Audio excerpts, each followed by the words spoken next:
Exactly. Anyway, introducing our guest, Alexa Ronci is an apartment locating extraordinaire, has for a second been in traditional real estate as well, decided that locating was definitely what she was more passionate about. Also has a broker's license as well. At one point was a team lead, has now stepped back from being a team lead, and is now making money in her sleep, referring deals from TikTok. Wow. So let's let her discuss her journey beginning. And I want to do that. where How she did is you now. do that? How did I do it? Yeah, start from the top. Oh my God. What part? Where do we even begin? When did you become a locator? Let's start there. Okay, I became a locator back in 2015. So 10 years ago, I was at a sales job before that, and I remember doing cold calling, and I was like, absolutely not. Oh, like, you hated it. Okay. I hated it. I was like, no. And I was so into HGTV at the time, which we all are, I think, at some point. And I was like, you know what? This looks cool. I want to get into real estate. And I just quit one day, immediately took my classes. I heard about apartment locating. They're like, it's flexible. You don't have to go in person to show homes. Like, you can make so much money. And I was like, sign me up. Like, forget residential. I'm getting into apartment locating, and then kind of hit the ground running in Dallas. That's where I started. Okay. So were they lying or was it true? no, it was very true. was I true. like even my parents were very skeptical when I quit. They're like, "What are you doing?" And I was like, it's gonna go great. This is plan A, and I'm gonna make it happen." And my parents were like, "Oh my God, I'm shocked that like you were able to make even more money than your other jobs." And I was like, "Yeah, I'm living my best life. Like I can travel, do whatever I want to do whenever I want." I love that. Yeah, it was great. Best decision I've ever made. So we kind of talked about the beginning, but then I heard that now she's making money in her sleep off of leads from TikTok. So how did that all, how did the marketing and all of that come along? So let's fast forward. At Okay, some point, fast you forward. came down to Austin. I came down to yeah, Austin. what brought you down to Austin? A previous long-term breakup in Okay. Dallas. I was like, I gotta get away before I keep going back to it. And most of my family, all my siblings were here, and I wanted to be closer. So I was like, Gotcha. why not give Austin a new like chapter? And yeah, Boys are bad. Bad boys. boys. Bad Ugh. boys. yeah, Led to some great things. exactly. There you go. So got my broker's license, started my business. At the time, then I went into helping my brother start his business. Then I was like, no, I need to get back into apartment locating. Decided to do residential for a little bit. I figured out that that wasn't the avenue for me. What did you not like about it? Oh my gosh, there's just no deal is the same, I think, and that's kind of frustrating. They're like like snowflakes. it's just like there's a new scenario every single time. There's multiple people that you have to be aligning with to make a deal happen. And I'm just like, no, I rather it all just weigh on my shoulders. And I love that, with apartment locating, I can close a deal within an hour or less. And with homes, like, it can take months and not work out. And I'm just like, I just can't. So, So it sounds like apartment locating is really more about marketing than anything.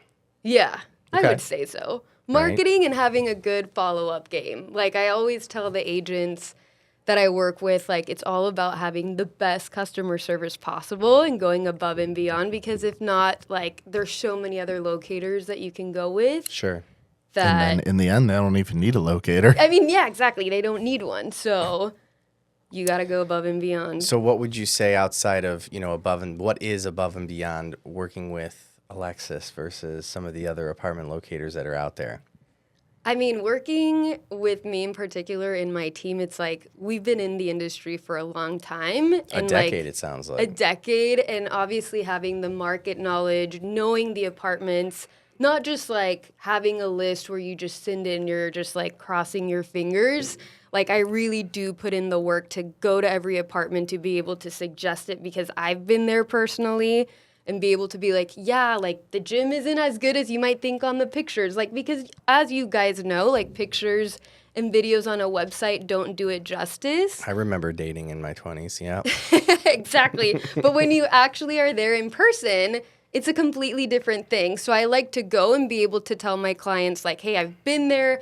I recommend this from your criteria. It's going to work out for these reasons. And I can tell them why, right? I'm like, oh, it's near an HEB, or it's near this gym, or it's 10 minutes from downtown. So I can really sell them on like why that apartment is going to work out for them versus just sending them a list. How much research do you do on these apartments outside of like online? So you mentioned the gym Yeah. or the distance. Like, do you go and view apartments on a regular basis and kind of get a real good feel? Yeah, I try to. I try to Okay. go, not like almost every day, but almost. And So that's like the above and beyond, I would envision. yeah, that, and on top of that, like I'm always asking like my clients after they move in, or, you know, always open to their feedback. Like they'll always be like, hey, I'm having this issue with this apartment right now, or, you know, and I collect all that feedback. So when I am helping the next person, I'm always like, hey, just FYI, I'm hearing from management or from this client, this is the feedback. I just want to warn you before you move in. You can make that decision if you still want to go, but I just want to be upfront about what's happening, right? Whether it's construction or bad management or what have you, I'm very honest. It's not about the commission. Right. It's about them really knowing like what's happening or where they're moving to. Like I want them to love it. I don't want them to be like, oh, you didn't tell me this or that. So There is nothing worse than when a client moves into their apartment and then reaches out to me to start complaining. And it's like, I don't own the place. Like, yeah, we both toured it at the same time. right. I agree. How do apartment locators and real estate agents like yourself collaborate, Chase? Oh, so this is a great question. So since I'm assuming your entire team is not, on the MLS as a realtor. No. So, well, they have the same real estate license to show, homes privately listed on MLS. You have to have, a membership to the NAR board and the local real estate board as well. So our wonderful collaboration that I've been doing with Alexa's team is, when they have a client who's interested in a private owner property, so they've indicated interest in a house or a townhouse, something like that. They've been sending it my way. And we've just done a deal with, someone looking to purchase, and that's where we'd like to be headed. So hopefully a lot of these renters are future home buyers, and then we'll be able to work collaboratively. She can warmly hand off these people to me, whereas I can, finish off their process of purchasing the home, then cut her a check at closing. I was going to say, as an agent yourself, I mean, you're eligible to receive like a referral fee as an agent, Absolutely. Right. Right? Sounds amazing. That's the goal. So hopefully I can uphold the standards that Alexa has for herself as a locator, as a realtor, and we can give these people the same client experience.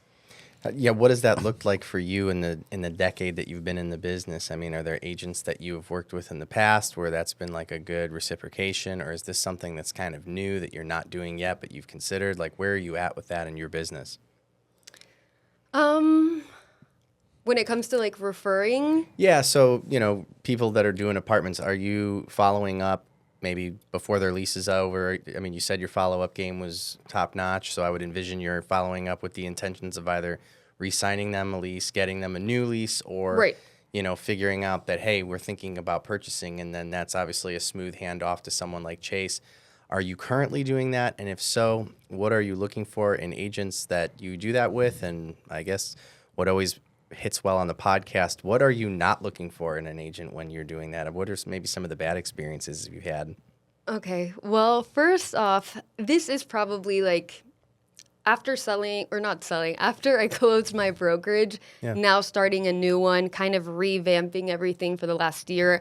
This is probably the first year that I'm coming around to my clients, like my current clients again, just being like, hey, like, are you wanting to rent again? I'm happy to help you rent.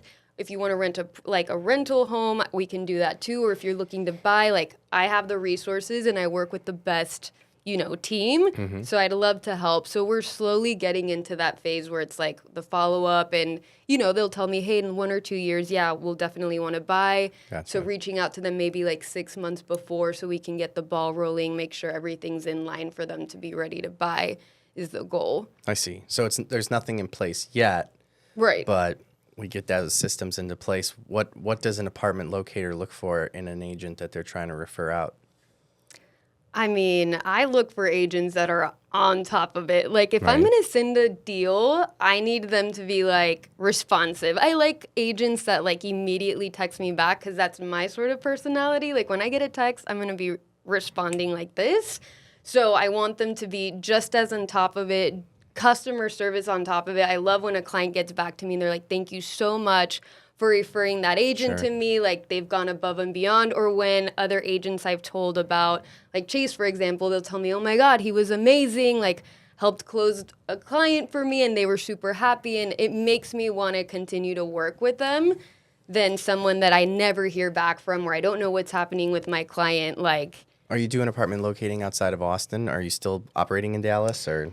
So I used to do all the cities because I'm from San Antonio, have lived in Dallas, lived in Austin, and I've visited Houston a few times, but not enough. But I was doing business everywhere. But then I realized that I want to be able to give the best of the best to my clients, and I just feel like I'm disservicing them when I don't live in those cities anymore. Gotcha. So I don't know what's coming up or or what the prices are. Like, I just can't keep up with everything. So when I see agents promote those, I'm honestly hoping that they are going back and forth to those cities, because if not, I just feel like, I don't know, like I want the client to have the best experience and know that they're getting an agent that knows the city well and not just sending them a list. Is there any ideas in the future to branch out to where you would have like an agent that would be in San Antonio or Dallas or Houston that are going to basically be able to be, an extension of you?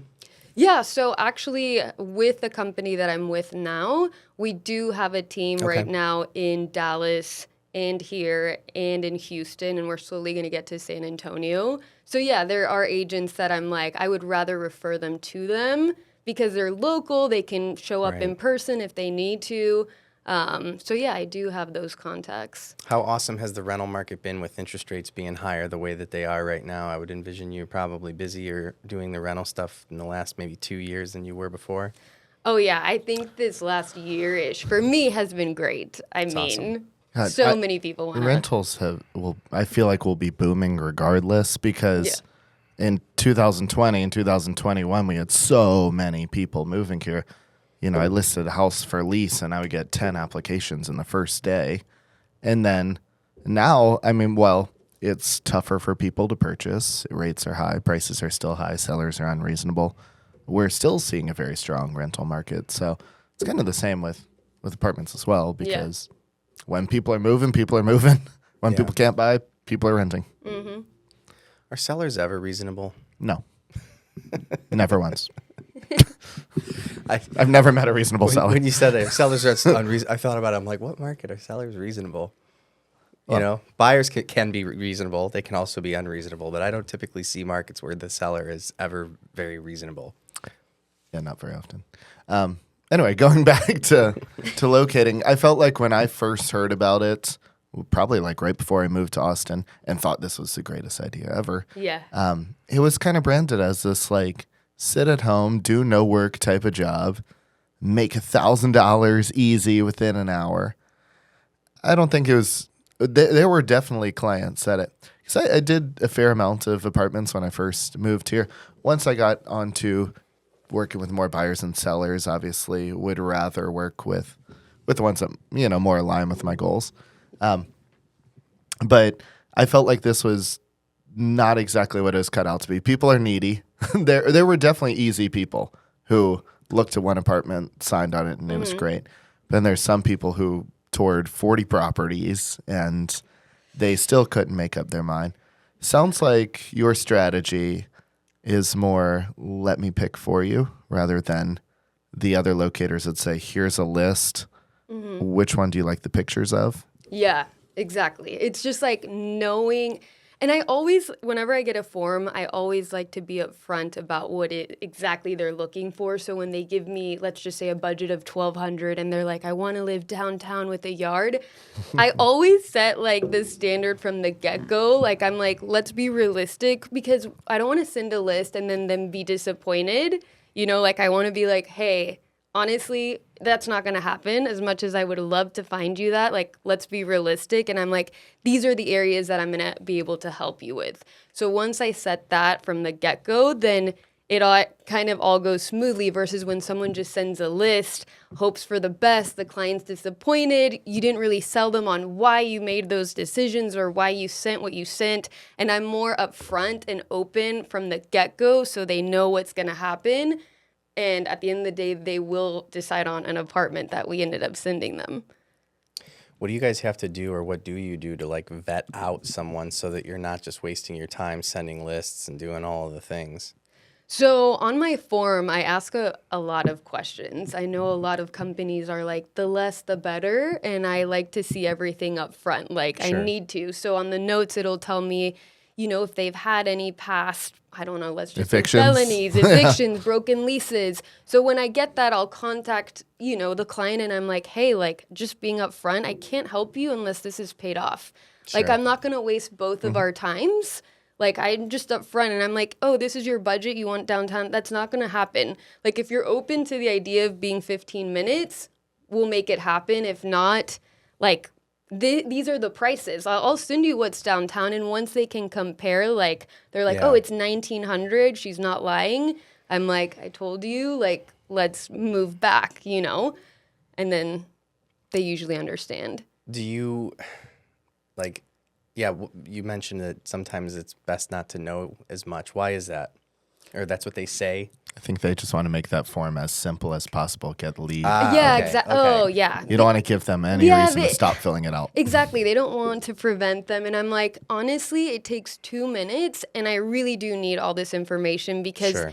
if, you know, I've had people tell me I don't have a job. Like, I'll help them find an apartment. And at the end, they'll be like, I don't have a job, though. And I'm like, we just wasted all this time. Yeah, I was that's like, what I'm thinking. You can apply. So, like, those questions are important. And if you can't take 2 minutes to fill out a form for me, then I can't take this seriously, Yeah. right? Like, it's like when you go to a doctor's appointment, they make you fill out your entire history or you can't see the doctor. So it's like, Every time. if you're serious, fill it out. If you're not, I'm not going to work with you. Why do you think, and you might not have an answer for this, I'm just curious, why do you think there are people out there that don't have jobs that think that they can lease apartments? Sometimes out of necessity. They need a place to live. Yeah. Are they just hoping you're going to tell them, like, here it is? Or maybe those are more like first-time renters more so. Maybe they just don't know that you do need something to prove that you can pay 3 times the amount of rent. They just don't know. So when I tell them, like, by the way, you need this or you're not going to be able, you're going to get denied. I just they're wonder, like, like, oh. what goes through someone's head when they're like, I'd like to rent an apartment. I don't have any money. You know, it kind of reminds me of the people who think they can buy a house when they have a 450 credit score. Yeah. You know, people at are least delusional. at least this happened to me today. At least this person makes money, right? Like at least Yeah. you have the means to pay. You know, credit is important. Obviously, it shows longevity. But like, Right. I don't understand how anyone could be like, yeah, I don't work. You know, there's sometimes those other options, like if you can pay there's people who don't have a job but do have a savings, you know. Let's say That's an option. they have the entire lease rate times 2 in their savings account. Yeah. That could qualify them. Or if they have a cosigner or a guarantor or something like that. Yeah, that too. So I've definitely worked with a fair share of, you know, brand new college graduates who needed, you know, their dad to cosign. It happens. Yeah, which is Everyone's fine. got to start. And that's why, like, answering those questions for me opens that conversation Sure. to dig in a little bit more and, like, really pinpoint, like, what the problem is. And then I'll tell them how we're going to move forward or when to move forward. Yeah, and I think people are usually pretty impressed when you come up with another option. Like, hey, have you Yeah. thought about getting a guarantor? And they're like, Exactly. what's that? Exactly. And that's when we, like, tell them everything. And they're like, oh, okay, so I have options. Yeah, I had someone ask me, so this client I leased to residences at Saltillo about 2 years ago, and he had about $2 million in his like stock portfolio. He's probably well into his upper 40s, I'd have to assume. And he didn't really work right now. He's just kind of living off his investments, just kind of vibing at the moment. And he asked me the other day, he said, could I apply for a low-income housing unit? And I'm like, why are you being an asshole? Like, why are you taking this away from somebody else who actually does need it? With like 2 kids. Yeah. And so like, you're just being this single, 48-year-old bachelor who watches my Instagram stories. You might see this. Everybody's so clever, Chase. Yeah. I mean, I guess knowing that is an option, sure, it's cool.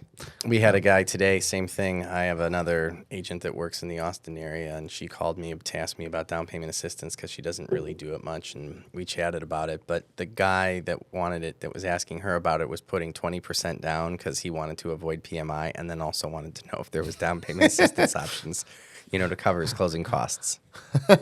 I'll assist you in wiring the money from your bank to the title company. Right. Okay. Other question for Alexa. So I know you're now at the wonderful point in your career where you get to begin taking a step back from working with clients and allowing your team members to do more. I know we're both type A personalities where we both like to do things ourselves or it's not done right. Yeah. How did it feel to begin to release control over people you've probably worked with before coming back for the second, third time and allow your team members to take over? Was that tough? Oh my gosh, it was tough. It was so tough. But this is the thing, like after working with them for a while and seeing that they were like producing like a bunch of leads, they're really successful, it makes me have my eye on those agents. And then after talking to them and knowing how well their customer service was, and I would give them like 1 or 2 of my clients. And once I saw that they were doing well with them, it made me like slowly release more and more. And obviously I was getting to the point where there were so many that I'm like, I rather they get good customer service. When I can't work 60 deals myself, I would rather give it to another agent. And that slowly made me just like let go, like you got to trust other agents. You're not the best or the only one that can do this.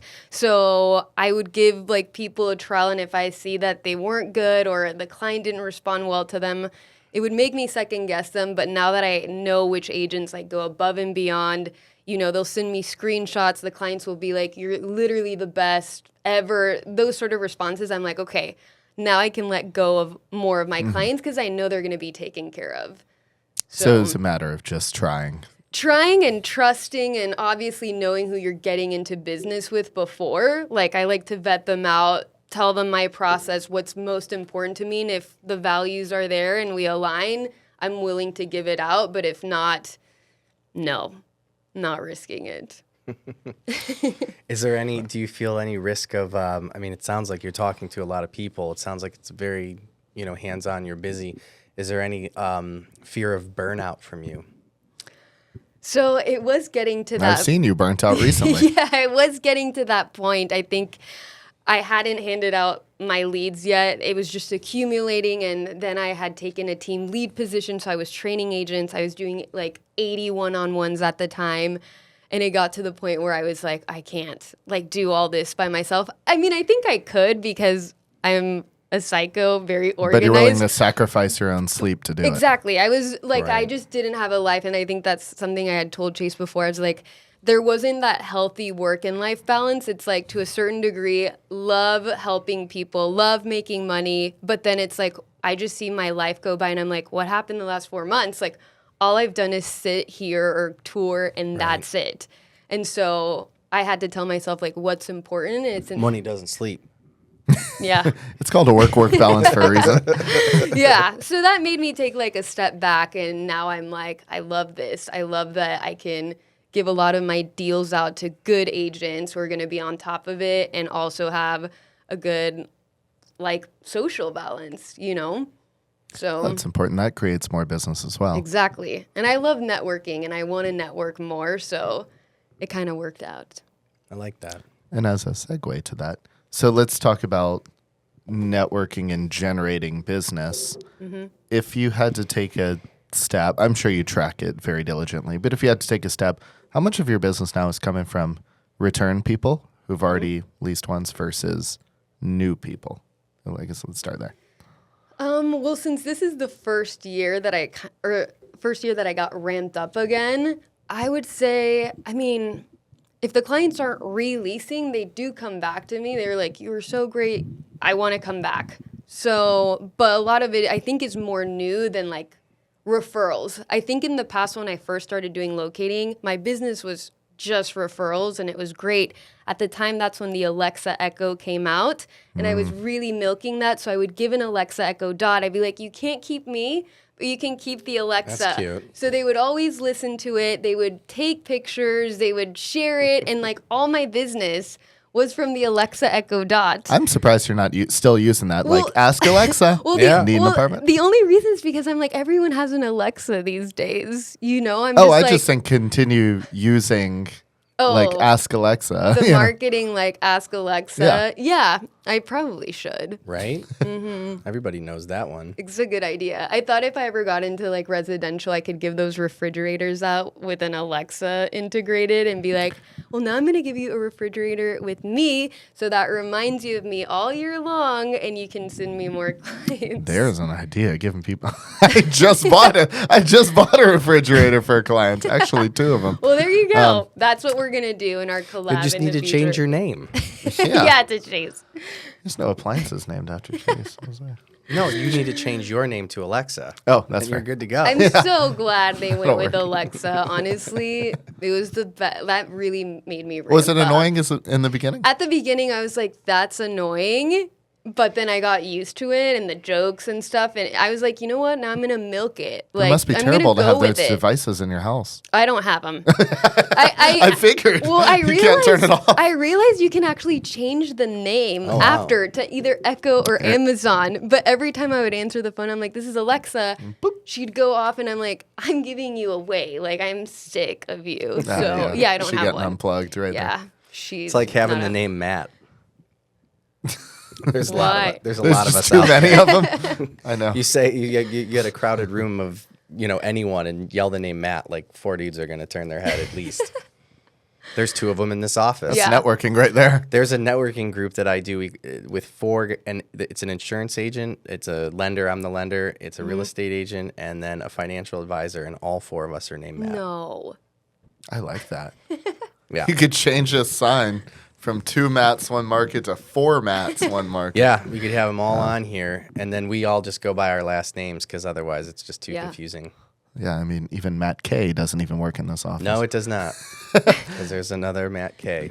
Okay, so going back to Alexa's biz dev. So out of the new people, are most of them coming from social media, TikTok, or most of them coming from SOI? Or I would where does that break down? say TikTok is my cup of tea. I love it. I'm like, thank God for that platform Okay. because I feel like that platform allows you to be like authentic and raw, and like your videos don't have to be perfect. Like I feel like Instagram, they just have to be super professional. I think those do better there. But with TikTok, I don't have to have like my perfect gimbal shot. Like people will still respond really well to my videos. So I love that it's just gained traction with a lot of them, and that's how I get my business. So I'm like, yay, thank you, TikTok. Well, I think it's fantastic. And Yeah. and the other thing that makes it, I don't know, more humanizing is you don't have 50, 60,000 followers. I think you have like 3,500 No. maybe. Yeah, like less than that, which is wild because you would think like the agents that have thousands of followers like Would be getting more business. would be out. getting more and maybe they do, I don't know, but people that probably look at my social media, they're probably like, there's no way, and it's shocking, but we do close like 60 deals like a month, you know. That's awesome. And if you think That's about how crazy that numbers. much, you'd be like, there's no way. I even look at my stuff and I'm like, you would think I can get like 1 or 2, but it works. Like, Well, they might feel less intimidated to contact. You know, if there's Yeah. an agent that had 1 million followers, if I were to contact them, I would say, I'm not sure if they're going to answer my message. yeah. You know, I'd be hesitant to refer a deal to an agent across the country that has several millions of followers on Instagram. I'm just assuming that Yeah. they're not going to answer. That's true. But Sometimes you can get too big, huh? I call that hot girl syndrome, to be quite honest. I would have this conversation where like you can take a really hot chick and she's like, guys don't approach me, right? Mm-hmm. And then that's like a problem because obviously, not all hot chicks want to be single. And I think that can be, if you have 1 million followers, you're afraid, just like a dude approaching a hot chick, you kind of run into that situation where you're afraid she's going to be like, I have enough followers. Okay. Yeah, that's true. Right? Yeah. I mean, it's an analogy, but. And that's why the soft sixes are always in relationships. See? There's some truth to that. Well, yeah, I'm glad people find me approachable because, yeah, the second that form comes in, I'm already contacting them, like within 5 minutes. Oh, now I feel like we told Alexa she's not hot. That is not what I meant. Oh, no, that's why you're single. You're too hot, Alexa. There you go. Thanks, guys. They're intimidated by your success. Probably. They're out there. Yeah. So the TikTok stuff, I want to talk more about that because Okay. obviously we do things for our podcast in terms of marketing, and I'm on TikTok, but I'm old, and so TikTok's fairly new to me. I'm interested to will you talk? I know what you mean about the videos on Instagram, but what are you doing on TikTok that you feel is like? You said that it doesn't have to be as like perfect or touched up, and why? Why is that? It's just the way it is, or I just feel like that's how TikTok is. It's just very like people will turn on their phone and just be in the moment and give their story or give their frustration, and it's just off. I think it's more authentic. Okay. Do you think it's the demographic that is on TikTok? Like I'm literally asking.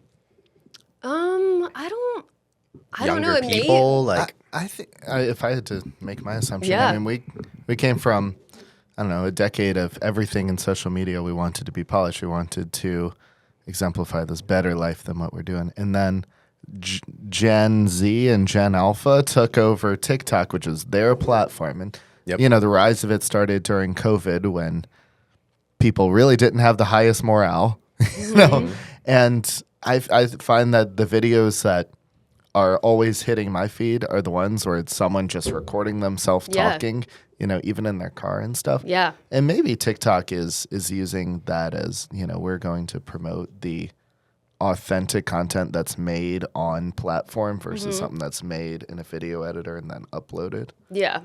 And I just feel like TikTok is has always been about videos, right? Yep. And Instagram was more pictures. Like I personally That's a good point. don't look at my reels on Instagram. I look at TikTok for videos and Instagram for pictures.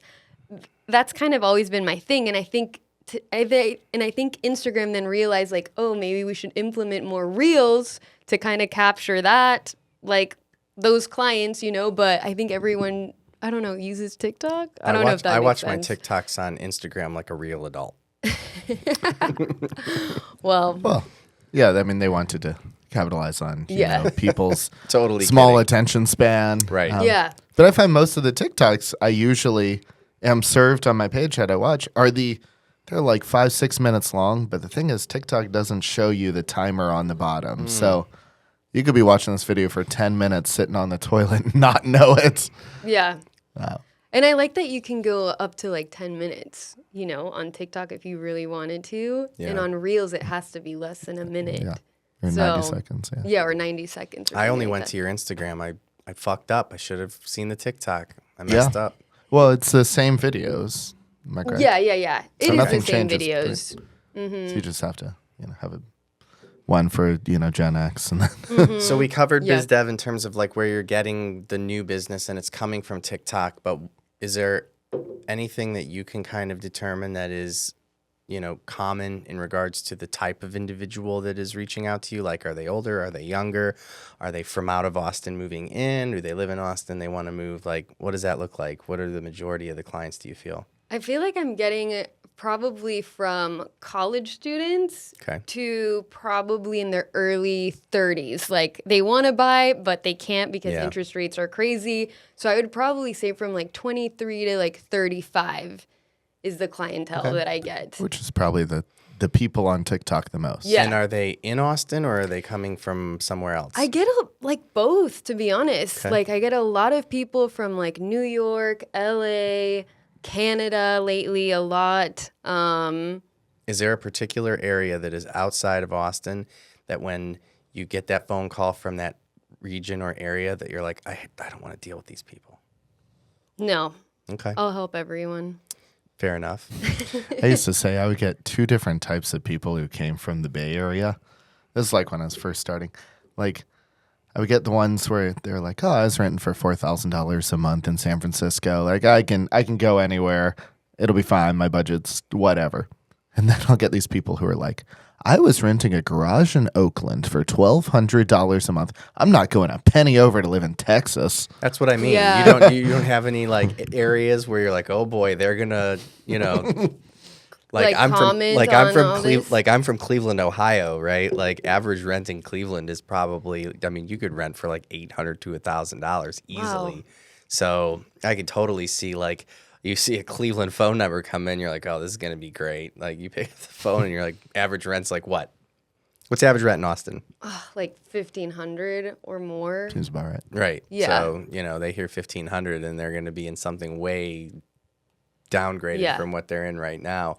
That's kind of what I was going for. If there was an area that you were like, oh gosh, this isn't going to go well. No, because usually when I get the forms too, I don't really pay attention to the phone number. Okay. Like most of my business has always been done on text, believe it or not. Oh, well, that's interesting. Or like voice notes. I'm a very big voice note person. So whenever that came out, because think about it, a lot of our generation, one, they're at work or they don't want to jump on a call. Yep. And it's easier for me to send them the information on a voice note. And if they feel comfortable, they can respond back on a voice note. But everything I've always done via text, like my entire Maybe career. I need to do more voice notes. I use voice notes I love them. all the time if I'm using my personal number. Yeah. But I always advertise with my business number so they get a 512. You send people to my personal number, which is fine because then I can voice note them. No, it really doesn't matter because you're giving the warm referral. Yeah. See, I feel like if it's on an advertisement and it has a Baton Rouge number, people are like, who's this? Yeah. Maybe people don't care about that enough. Maybe people don't look at phone numbers. I mean, I still use my San Antonio one. And Yeah. no one's like, what? You're in Austin?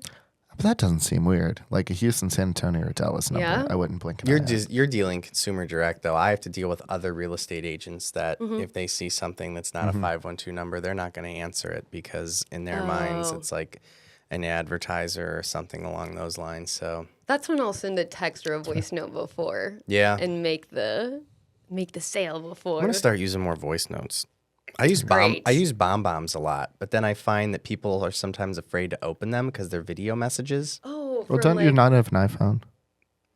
I do not. On your little knockoff of an iPhone. I typically do you send have them voice via email, and then you do have voice you note? do have Oh, you voice do? notes. Yeah. Me downgrading your Android like Yeah. that. No, you're good. You're Your little Polly Pocket yeah, device. you're not the only one. We'll see how that one holds up. I'm clipping that out. Yeah, dude, iPhone versus Android. Right. Those are always fun. you can send voice notes on Android. You can. One of my agents was like, I hate when I have to deal with a client that has an Android because I can't really send a voice note. I'm like, yeah, you can. Yeah. And they're like, oh, wow. Yeah, I Yeah. love sending voice notes on Yeah. Instagram, especially if someone Oh, yeah. sees one of my pieces of content, and there's nothing better than someone seeing some of my content and asking a question about it through a DM, and then I'm gonna respond back with a voice note. Yeah. You're like, oh, It's better. I like that. More personable, for Yeah, sure. no, absolutely. I'm literally going to start doing it. I like Mm-hmm. it because, again, I was doing the videos, but people were like hesitant to click on them. It was weird. Where I know a voice note, people are not hesitant to click on, and Yeah. then you don't have to see me. But But they can hear it. yeah, Yeah. absolutely. It's a game changer, for sure. Do you guys use time release text messages? No.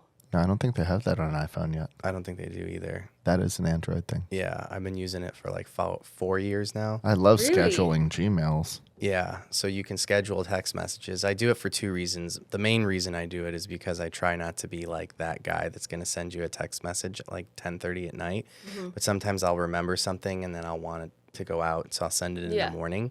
That's the main reason that I do it. And then I do a lot of time release stuff for like events or like birthdays. Like I'll see that it's someone's birthday and I'll not want to forget it, so I'll like make sure they get a birthday text on their birthday. That would be very similar to what because you could do, because I can even take a voice note and time release text it. I mean, that could be useful. Right? For sure. Like imagine like you with a client want to do that like text where you want like, hey, thanks so much for meeting with me. It was great to connect, whatever. But you don't want to be like a psycho and do it when you just get in the parking lot in the car. Yeah. So like sometimes I'll send that and then I'll time release it for like 45 minutes to an hour out, and I could do that with a voice message too. Interesting. Right? I would just be scared that I sent it at the wrong time or watch them respond or say something to me and I already had scheduled that note to go out. Well, and then I'm you can like, delete now it. it doesn't make sense. You can delete it. Oh, okay. Yeah, you can delete it as long as it doesn't go out. But I'll definitely have times when like a birthday one goes out. Okay. And I totally forgot that I even sent it. And they're like, thanks so much. And I just get a text that says, thanks so much. And then I look and I'm like, oh yeah, enjoy your day. Yeah, I love scheduling email. I do a lot of work like after hours, just at home, just when I'm like about to go to bed. And because like if I have unfinished things, I just like think about it for the first hour I'm trying to fall asleep. So I'll like schedule emails, especially ones to like title companies and stuff, to like be received by them at 8:30 a.m. So, or maybe even 8 a.m. So that way, by the time my alarm goes off at 9, I already have work to do in the morning. There you go. Like, I already have Smart. the answers. That's smart. But I'd rather them catch it in the morning and think that I'm awake too. Unless they hear this podcast. Then No, they're that's going to fine. know. They'll They probably won't notice know. it's They 8 a.m. They on can't the tell if you sent it or if it's a time release That's text. true. You know, and if they were to say, was that a time release text? The answer would No, be, of this course time, not. this time I actually sent it manually. Either way, the thought was, it's the thought. If they Yeah, tried you calling me thought right about it the after, night I'd still be before. asleep. Yeah. Okay, back to the apartments. Do you have, okay, what are your, perhaps the ones that you don't recommend the most, but what are your favorite apartments in town? Everyone has those favorites they probably don't recommend the most because they don't pay as much. My favorite? Oh my gosh, there's so, Do you I mean, have there's so many apartments. Handful that you really like? I do have a handful that I really like. I think recently I really like the Met. It's by the Domain. It's a brand new community. I think the prices are great. You're minutes away from the Domain. The finishes, the pool, the gyms. I mean, they just keep getting better and better every year. I'm like, oh, wow, this is great. Or there's another brand new community in East Side called Blockyard.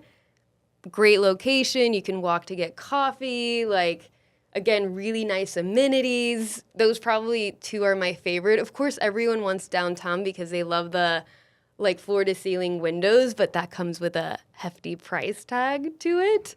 And it's difficult to park. And it's they always charge for parking. I know, and that's one of the things that I always have to be upfront with my clients. Like, hey, your budget might be like $3,000, but you got to think like parking per car, the amenity fee, like all the extra things they tack on for the concierge service. Like it adds up, and I'm like, it's more like $4K, you know? YOLO. So Yeah, and some people have that opinion. And they yeah. say whatever, it's just a yeah, year. yeah, But then some people, like I have to tell them, look, it's just a year. Right. yeah.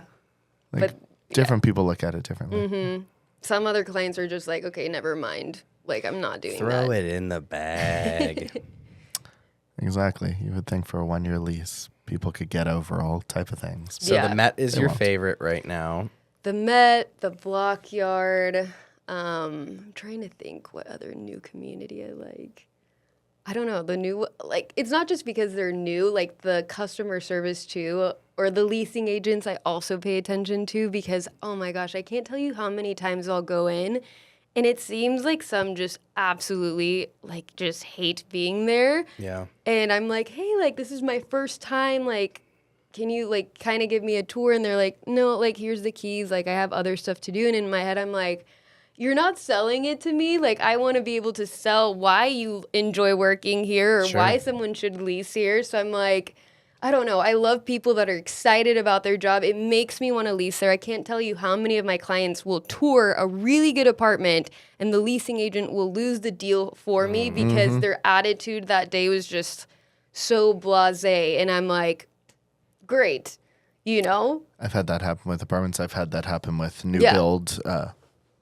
I'm like, housing get communities. excited because Yeah. it does play a factor in like getting them to lease there. If it seems like you don't want to be there, You're not going to sell the place, you know? I buy myself a double shot cold brew before I do any like string of 5 showings now, especially if it's in an afternoon, because I've noticed if I'm feeling weak, it's showing. And the clients, I've never had anyone say anything about it, but I just know they're thinking about it. Because when I'm hyped up and I just had my coffee, like, I don't know, the houses look better. I can talk We got to find you a faster. cocaine dealer. I agree.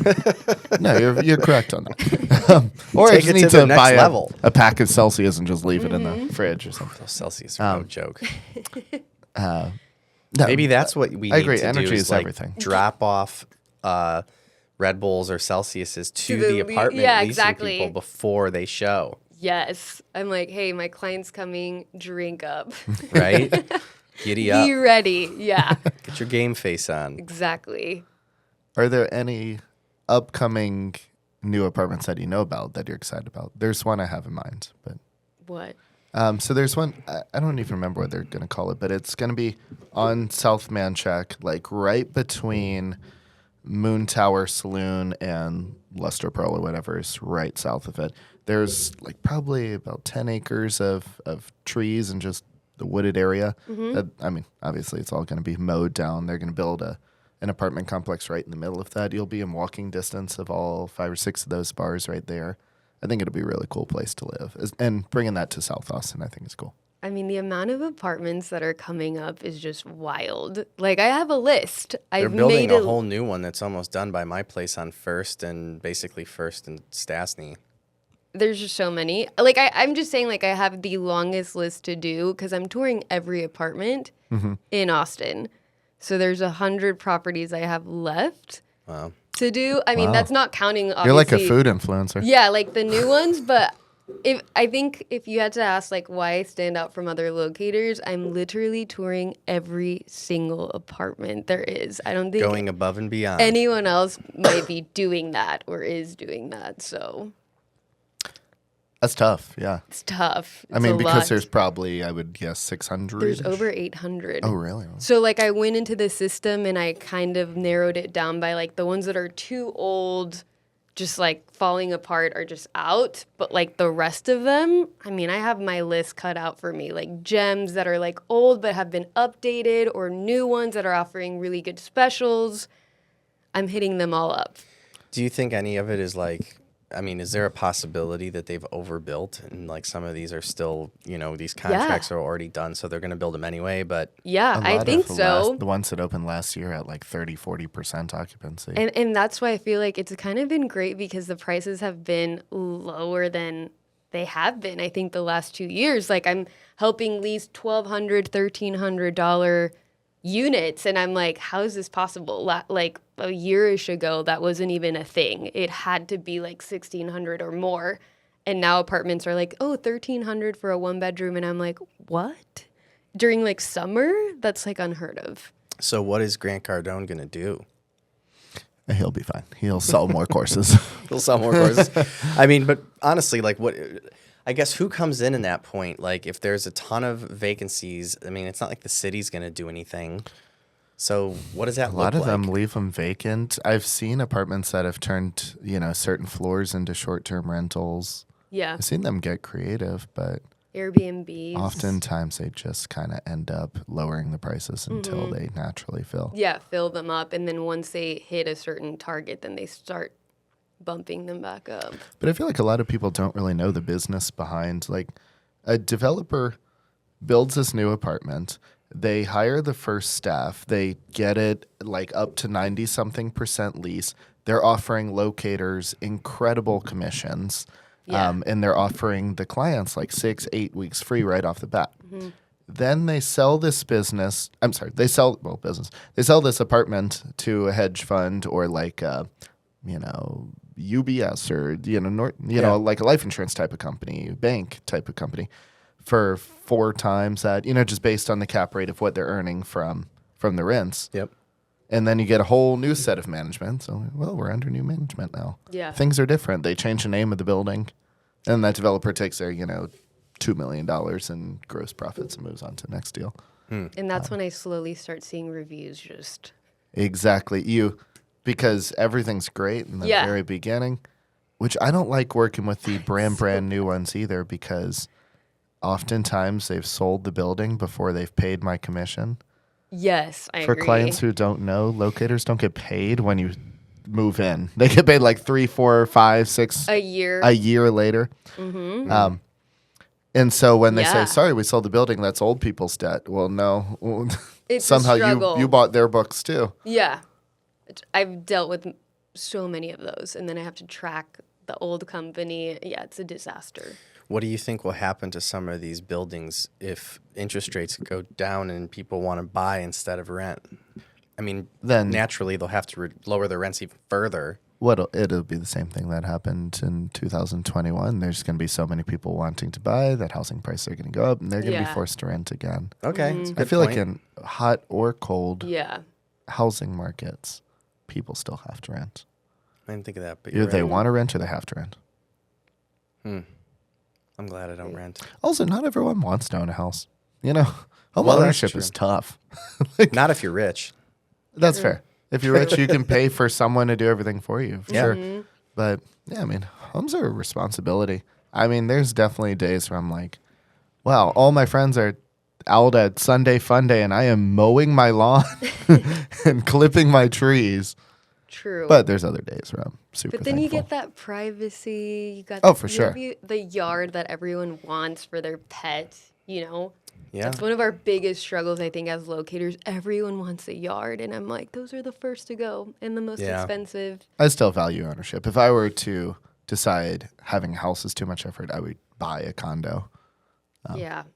But there is something to be said about just keeping the extra money and renting. There is something to be said for, we're on Westgate and 71 basically, and if you make a right on 71, they have it made underneath that Manchac Bridge. There's a basketball hoop, there's a grill, like there's a bus stop to get you wherever you want, and if you cross over 71 on the IH, there's a church that gives out free meals 3 times a week. Wow. So if you really want to get Do we extreme, qualify for low income if I'm writing it all off on my taxes? Oh, you don't have to qualify at all. In fact, if you just head to Academy and buy yourself a tent, I mean, I don't know what the HOA is like there. I'm sure they have their own, but it seems like that. doable. Yeah, for sure. Gosh. Don't call Alexis for those properties though. She doesn't know anything about them. Yeah. There was no. I used not a day goes by where this line doesn't come out of my mouth. But when I lived in Seattle, the homeless people there, if you registered as a homeless person, you got a check every week for $900. Wait, week? Sorry, back up. Month. Oh, Once a I was month. about to Sorry. say, like, my Every God. month for $900, and it was paid for by the tax that they put on head tax, which is like companies with more than, I'm spitballing here, but I think it's 35,000 employees. They pay a certain tax that goes back to homeless people. The thing is, if you're living on the street, $900 is awesome. Like, they were living in REI tents, had Tempur-Pedic mattresses. They're grilling steaks on charcoal. They had MacBook computers and iPhones. They're not begging for money. Like, they're living easy. Well, and I think Under our I bridges. think those corporations should pay for those people. You think? I see no reason to Makes do. complete sense to me. But the one thing we don't talk about on Market on the Rocks is politics. Religion, we? maybe. But That's not a way to get politics. more views on your videos. That's true. Bring in politics. Oh my gosh, I don't want to get canceled this week. and it's Alexa's first episode. Yeah. We'll get canceled on the next one. Well, You're also our first female on the podcast. So, Really? for Market on the Rocks, yes. Oh, honored. so You should be. I mean, out of my 10 episodes we've done. Really? you are. Wow. You're a you 1 in 10. guys. Yeah. 1 in Hope 10. it's going That's crazy. great so far. It is. It is. Is there anything else you feel like? I mean, one of the questions I always ask is like, what is it that somebody who would interact with you as a client, what would you want them to know that you feel like they come into the, kind of relationship they don't have any idea about, that you feel like you kind of always have to say? I probably always like to tell them, like, hey, like I've been in the industry like this long, just because I want them to know that like I'm not new, I'm not winging it. Like I've been here for 10 years. I tell them I know Austin really well. And once they tell me what area, I start telling them like, oh, you're going to love this place for this reason. But I don't know if you've ever considered maybe moving to this area, and I'm going to tell you why. And I kind of tell them a little bit about everything. So if they don't know, or if they've never been, or they have been and they haven't entertained those options, I like to kind of show them that I know what I'm talking about and they should trust me, and I'm going to make sure I take care of them. Is there a question you get from clients all the time that if you could just do like a one-time response? Ooh, like a particular question? Yeah. Clients don't pay you for your service. Probably like, do I need to pay for your service is always a thing, because I obviously in other states, like you do have to pay for the service, and I'm Really? like, no. In New York. I'm like, it's free. Like I actually get compensated by the apartment complex. All you have to do is write my name down, and that's it. And I'll take care of you. Like sit back and relax, and all you have to do is tour, and that's it. Did you hear the new Hawk Tuah girl video? Haley Welch. Oh my gosh. Haley Welch with the song New York. No. Oh my But gosh. I've been watching her vlogs. That's wild. I that love she's I love that. her. It's wild that she's still famous. She was on Bill Maher, Exactly. and they were talking about New York, and he was like, "Yeah, you know, New York. That's that song with Alicia Keys," and she goes, "Yeah, New York, concrete jungle, wet dream tomato." And you hear that now, and you will never not No. hear. I saw that meme years ago. Yeah. Long before her. she sang it. I'd never heard it. Now that's all I can hear. Hungry jungle wet dream tomato. Yeah, like that. You won't hear Wow. anything different now. Yeah. And so that's what made me think of it when y'all said New York. Because Hawk Tuah girl. What's her? Haley Welch? Haley Welch. I love her. I can't believe that girl. Like, she just said that and boom. Yeah. It just reminds me of like, there's been many things like this. I mean, there was like the Gangnam Style dude. Like, what was that? Right? There's always like yeah, a that thing. was weird. I had this discussion with a friend of mine who used to work for TikTok, and he's very big on like social media trends, and we were talking about it like when she first got famous, and it's like, all right, how does she capitalize on this Yeah. to make sure that she doesn't lose this 15 minutes of fame? And it took her a little too long to like get on social media and stuff, and now she's doing fine. She probably has over 2 million followers already. And now she's like doing vlogs. She's performing with Zach Bryan. She's, Right. What? Zach Bryan had her yeah, on she's stage. probably meeting the president now, spitting on him. Yeah. It just goes to show you just have to say something ridiculous on camera. And But there's a lot of people who totally fumbled that. And, yeah. And who knows? Maybe Damn Daniel would still have a chance out there. I think it was genuine. I think she was Oh dead yeah, serious. I mean she Like, was dead serious. I don't like think I don't she was trying to be funny. No, I She's think just she, trying to explain what she agree. does to impress men. Yeah, and it clearly resonated, right? With I mean, everyone. Resonated with men for Yeah, sure. How did that exactly. resonate with women? I mean, I was just like, I can't believe you said that.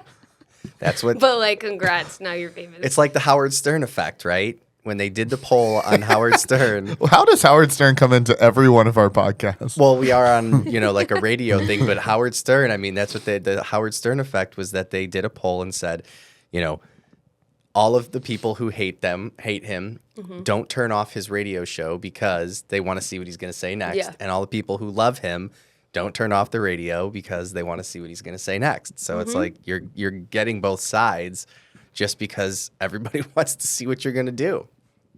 yeah. The shock jock, he was the man.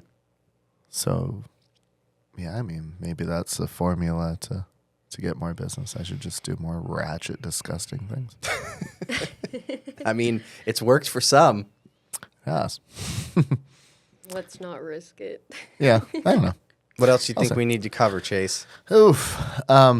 Let's see. If you're a client of Alexa's and you've considered the idea of home ownership, the path is going to be really exciting. Alexa's going to refer you to me. I'm going to refer you to my go-to lender.